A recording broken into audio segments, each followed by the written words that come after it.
So if we could begin with some intros. Brian, maybe you could start, and Gopal, and then Yotam. Sure. Brian Flynn from Diamond Stream Partners.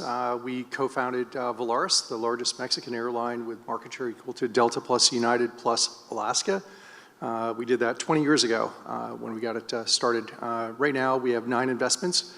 All of them are in aviation. That's all we invest in, mostly Series A. Write checks of $1 million to $20 million. And we typically stay in until there's an exit with the business. I've got 2 partners, one of whom was here yesterday, Dean Donovan, who will be showing up again today. He ran Bain's aviation practice. The other is Dave Spurlock, who ran all of the commercial operations for British Airways. He founded EOS Airlines, and he also was the president of Seabury Consulting, the international aviation consultancy with clients like Boeing and Airbus and a bunch of other operating companies. Hi, good morning, everyone. My name is Gopal Rajaraman, Senior Investment Manager with Lockheed Martin Ventures. Lockheed Martin Ventures is the corporate investing arm for Lockheed Martin. We invest out of a $400 million fund. We have around 80 companies in our portfolio. We are stage agnostic, strategic investor, invest $500K in a seed deal to all the way to $5 million for the first check size in a much larger round.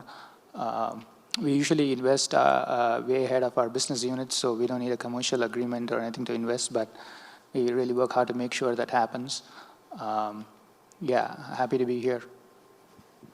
Yotam Avrahami. I'm leading a multifamily office called Next Generation Partners. We invest in growth equity mostly, from 20 million and above. We're looking for energy, mobility, and aerospace and defense. In addition to that, I'm working with New Vista Capital with Kirsten, that will be here, I think, in the next panel. Really what we're looking for is game-changing kind of infrastructure and companies that we can integrate with our asset management groups.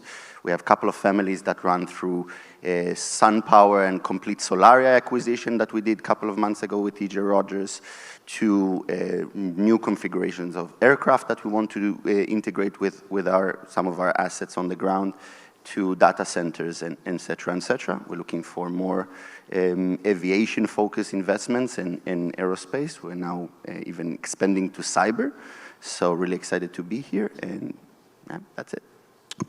So this first question, I'll throw it out to all of you, and there's a few layers to it. So markets and therefore investment go through cycles. Where do you think advanced air mobility is at now in its cycle? And then where do you think it sits within the wider cycles of aerospace and technology development or innovation? There's really a thinning of the herd right now with regard to the eVTOLs, and that I think over 1,000 concepts got announced. Each of them was going to require over $1 billion. Joby, I guess, has raised 4.4, and it's still not enough. And so if you sort of just do the math, it's more investment required than the entire venture capital industry for years and years. So it was inevitable, as it happened with cars and trains and other new technologies, that most of them were going to fail. And so now you're seeing that there are only a few that appear to have some potential to succeed. So that's kind of that part of the ecosystem of the industry. And then there are other parts, whether they're sensors or drone companies and all that, that are trying to really scale up commercially. And some are still developing some of their technologies, and others are trying to scale. And those companies are seeing investment, and some of them are growing at over 100% per year. Yeah, I agree with Brian. We had, I want to say 150, 200 companies trying to go after this in 2021, 22. We saw Joby and Archer IPO. And if you look at the stock price, it's not appreciated significantly since that time. And if you look at the AAM Reality Index, you have a much smaller set of companies now right there. So I would say, if you try to make a rough analogy with the Gartner life cycle, we are deeply in the trough of disillusionment and trying to slowly come out of there, if you will. Again, with the regulatory headwinds still there for a lot of these companies. So yeah, it remains to be seen. Yeah, I think to add to that, and I don't know if I'm adding a lot, but the viewpoint that we're looking at this market as an investor, we still look at it as the valley of death. We're still deep in the valley of death as certification. We're looking to invest usually just before they go out of the valley of death, or in a bigger scale, checks, 50 million and above. So from our perspective, I think now we are in let's say, ready for that, could take for a couple of years even. And I think Peter yesterday said something that I like. After the first commercial AEM will start working, I think we'll have another rise in companies that much more suited to the corporation, let's say, need and to the actual needs of the end clients. So I imagine we are in kind of before wrap up. We just don't know when it will really happen. So does where we are at in the cycle have any impact on what you guys look for in a startup, perhaps in terms of team or product or traction? Sure. Based on where we are in the cycle, it's difficult for most of the companies to raise incremental capital. And so you tend to look at more companies that have revenue traction and ongoing contracts, and that where you can see what the gross margins are today and understand how they're going to evolve over time, so that the business case actually will return great returns relative to the risk that's there. And so it's harder for companies that have yet to finalize their product and or get initial customer contracts at what would appear to be attract margins to attract capital for those businesses. The other thing that you look for is, as an investor, is you're looking to see who else is on the cap table with me. Because typically most firms can't fund the entire amount of capital required by the company. And so you want to see that you've got other investors alongside of you, like Lockheed Martin, who can invest in multiple rounds and help make a difference, and both be validating of that it's a good investment to make, as well as helpful in causing other strategic investors and other financial investors to consider that investment and make that investment. Yeah, I think we look at all of them, right? Product, team, and traction all the time.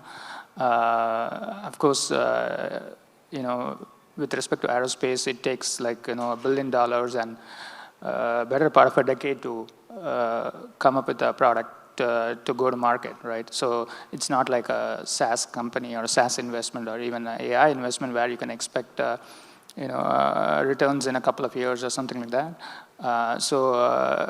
Like Brian said, the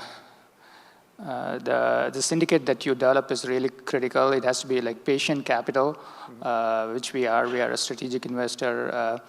Our main goal is to really develop a set of game-changing dual-use companies that we can incorporate into our product portfolio and bring game-changing tech to our customers.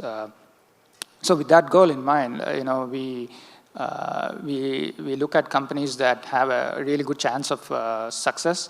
At the same time, there needs to be some kind of strategic tie-in to our future product portfolio. Again, we look at very long-term horizons, right? So most of our businesses are looking at short-term to medium-term product portfolio. So that's why we don't need a commercial agreement, because we look at really long-term strategic goals. So with that in mind, the real key thing for us is to really establish a synergy of visions between a startup and our strategy. So we spend a lot of time on that. And we also look at team a lot, because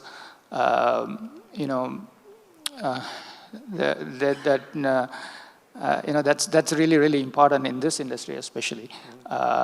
So it's a combination of factors for us. And like Brian and others have said, where you are in this cycle really matters, because if you are a seed or pre-seed company now trying to build a eVTOL platform, that it's very, very difficult to get a set of investors today, right? Because you'll be compared with Joby and Archer and those who are way, way ahead of you. Yeah. So our strategy is a little bit different because most of the group is focused on private equity, other than myself that really want to engage between growth and private equity. We are trying to bring some of that best practices into the growth investment side. So we're trying to find indications in companies that pre-revenue or about to be with revenue or in a pathway to revenue that can sustain a conviction in a higher level in let's say, with more risk. So we're trying to find a pathway for 5 to 6 years of exit strategy, and we're looking for usually more than 5 times the money in IRR of 40%. So really kind of we're thinking about investments like a private equity, but we're trying to be before the game. We work with KKR, BlackRock, and many others when we need to get classic deals in the private equity realm. But in this industry specifically, we are waiting for companies to show the signs of pre-IPO, pathway for M&A, or any pathway to revenue that will get us a conviction of the end of the valley of death that we spoke before. In addition to that, getting vetted by people like Gupel and Brian before as they invested in the seed or in the A, that's a great validation point for us. We need it. That's why we have some positions as a supporting early stage growth VCs. So really kind of trying to get the right combination between good investors in the past that had a vetting point on the team, on the technology, on the IP, in addition to the right signs that this company or this team or this product is going to scale in the next couple of years. So really depending on Brian and Gopal analysis, we'll try to get to the next stage of equity. So coming back to your first response, Yotam, and sort of I'll ask the other panelists, in reference to what Peter was saying yesterday, are you also a believer in that when we see some success from maybe the Jobies or Archers of this world, that there will be a fresh wave of funding afterwards for potentially new companies with new ideas? Go ahead. Yeah, so I think it's really about the economics in that phase. We waited a lot of time for promises. Am I right? Most of this room in business in the last 5 years, so we have promises that went to the right side every time. 2024, I think I saw it in a couple of decks in the last 3 years that 2024 will be the year. And last year we talked about 2025. We did the operation consortium with Port Authority of New York, New Jersey, and Mayor Adams back then now finally Skyports, congratulations, won the bid on the heliport on downtown Manhattan as an example. That's a great sign for us. And once this line will start working and we will see the result of that, we can say, okay, we stop moving to the right. We can actually point out of people that paying for a flight. And I think once you do it, a whole different segment of the equity world will start looking at AAM. Currently, they're not coming to those events, not a lot, and not interested in this topic until those KPIs are driving in. And then more people from Wall Street will start looking at this market as a viable, ready-to-invest market, I hope.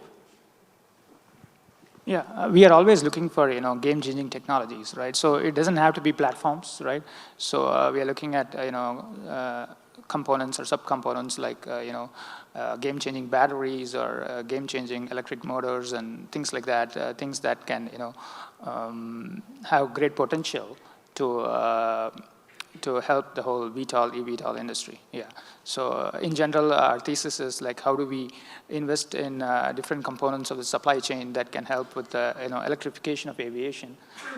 So we look at game-changing technologies all the time and make a decision of whether it's going to be strategic to us in the future and place our bets. Let me give a slightly different, I guess, set of comments regarding what Yotam was talking about. And I hope you're right. We've scaled the business from zero to several $billion before. That's just it's a commercial airline, so it's not the eVTOLs. And so they're going to get certified. They're going to start operating overseas. Hopefully, they'll operate safely. I think they will. And then we'll see whether the fundamental assumptions they're making regarding utilization and all wind up being anywhere near realistic. I think they're fairly aggressive. in terms of the assumptions that are being made. And it could trigger one of two things. One, investors could look and say they're nowhere near close to hitting what it is that they think they're going to achieve, and it causes investors to pull back. But I recall distinctly in 1995 that when Windows came out, Microsoft missed the original deadline, they missed the original shipment projections and all that, and yet the stock price went nuts because people could really see that it was going to eventually wind up becoming, a dominant potential technology. Here, because there's a fair amount of hardware involved and a lot of fixed costs and all that, stimulating the market in ways that they think it can be stimulated will be quite challenging. For helicopter replacement, pretty easy because a helicopter per seat mile is $7 to $20 per seat mile. Some of them are projecting they'll get it down to $3.25. I think that's going to be difficult to achieve given some of the underlying assumptions they're making.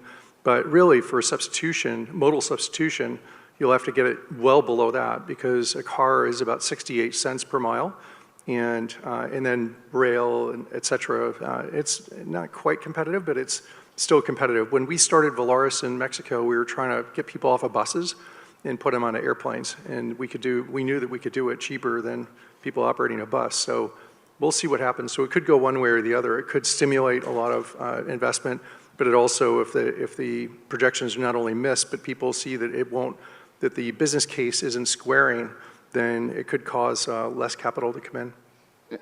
Just to touch my point, and I love the clarification, because let's say if the reason I hope it will work and companies will succeed, but I like your point of making it more clear why the reason that some of those companies will not succeed maybe. If you think about economic or modeling or use cases, then I think you still have hope that some configuration will win. In a different use case, maybe cargo, maybe not point-to-point or UAM, there is much more, let's say, volatility, so people to still bet. If you have a safety case or someone dies, unfortunately, or let's hope it's not happening, that could kill many kind of lanes of investments from the risk portfolio perspective. So I think the reason why things will work or not work will define if this will be let's say, the oasis of equity in the next couple of years, more than when it will happen. There will be crashes. Yeah. Right. Inevitable. So, and it depends on how quickly it happens, right? And so if it happens too quick, like when we started Volaris, we figured that if we crash a plane in the first year, we're probably done. Now that we're 19 years, God willing, we'll never have an accident at all, not with somewhere. But but it's not going to be, it's not going to kill the entire airline, though. So would you guys say that this current climate makes for an investor's market? And if so, why? Absolutely. The valuations are much more attractive now than they were before. I think investors the prior investors are desperate to get new cash in, and they realize that they themselves don't have the cash and that the amounts or pools of capital available aren't sufficient. And so it's really kind of a Hunger Games thing in terms of who's going to get funded and who's not. So the terms are attractive now. Yeah, I agree. We are seeing the same thing here across the portfolio in other companies. Cash is king as always, and especially in this industry where, like I said before, it takes $1 billion and a long time.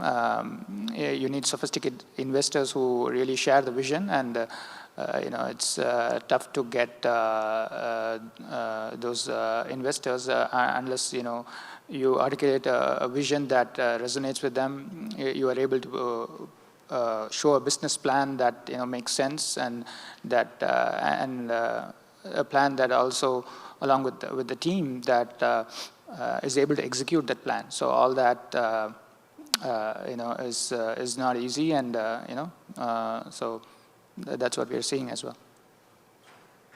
Yeah, I think, not to add too much, I think this is a really great market for investors that don't have any problem on liquidity and that invest in cycles that support the thesis. Because sometimes, even if you get the best valuation, the company cannot get around getting the next round, getting the right certification process because of the cost to capital so high, or still high, hopefully it's going down. in the end of the day, even if you have a great investment, the portfolio management question become a little bit harder. In the end of the day, you choose your bets, you choose the companies you think will succeed, and when you already bought into them, most of them still need capital, and most of them still need capital in a sustained manner in our capital-intense market to accomplish their KPIs in the next couple of years. So yes, it's easier from a valuation perspective, but from a portfolio management, I see that it's become a little bit harder to sustain positions. 100% right. So when should you raise as a startup? How much consideration should you give to timeline and how long it might potentially take you to raise? I can start. I mean, what some of our startups are saying is like, always be raising, especially in this environment and in this industry, right? Given the nature of the capital-intensive business, they are always raising. I mean, it may not be an equity round always, but you have lots of convertible notes or safes between rounds, and when you find a lead investor, then they all convert. So the time to raise a fund, I mean, around we see it's in the order of months, if not a year. I think the reason it's so hard is because what we just talked before, and if companies can look at different alternative ways to make revenue, to think about more merge and acquisition partnerships, to sustain the time of a year, because a year could be fatal to a company. And we saw a couple of companies that go out, and it's good. Consolidation in a market like that, it's good. We have too many vendors sometimes in too many categories. But in the end of the day, I think because of the year gap, we ask our portfolio companies and in general to be more creative on the way they push the timeline of revenue and fundraising. Anything to add, Brian? Or? No, I think that covers it. So this might be slightly contentious to ask you guys as investors yourselves, but how much control should an investor have once they have invested? Is it subjective to each deal you do? Yeah, I mean, it depends on a lot of factors. So it depends on who else was there before you, because if I'm investing in Gopal's on the board, I'm going to feel more comfortable, and maybe I just need a board observer seat instead of a board seat. And so it really depends on that. Typically, I don't think there's any investment that we have. There's no investment we have where we control a majority of the equity, and so we don't control the company or the board. We wind up having what are referred to as negative controls at times, where you need our approval to do certain things, but we only get those negative controls in situations where we feel as though we really need to make sure that the company is operating in such a way that optimizes for financial investors and not just strategic investors. And so, because there could be a divergence of interest between a strategic investor and ourselves, because we only care about the investment returns, the strategic aspect of it, there's no strategic aspect to us. So, so it just, it kind of depends on that. But most investors don't want to run your business. I mean, they want to invest across a wide range of businesses, and they want you to operate your business, and they want you to call them as infrequently as possible. But inevitably, problems happen. It just happens in all the opportunities. And sometimes it's an opportunity that comes along, and it will require the expenditure of a fair amount of time by the investor to help you think through the options, to maybe open doors for you, to try to help you land a new CEO or CFO or something like that, or make a strategic decision to sell a piece of the business. So, so pick your partners wisely in terms of the investors who invest alongside of you, or invest in your companies. Yeah, I mean, our philosophy is like, we also don't seek control, right? We always have less than 20% of a company's cap table. So our investment amount is kind of adjusted depending on the valuation, right? But if you look at data out there, Carta has published very good data. Typically, you see like 20% dilution in seed rounds, 20-25, 20% in A rounds, and a little bit less in C rounds, and so on. But yeah, from from an investment perspective, it really depends on each company and each deal. And our philosophy has been like, to be less than 20% always. We don't typically take board seats at all. We are a board observer in all cases, and very active board observer. So we work very closely with the portfolio companies to help them whenever we can. And we have a lot of expertise in several areas that we bring to bear to help our portfolio companies succeed.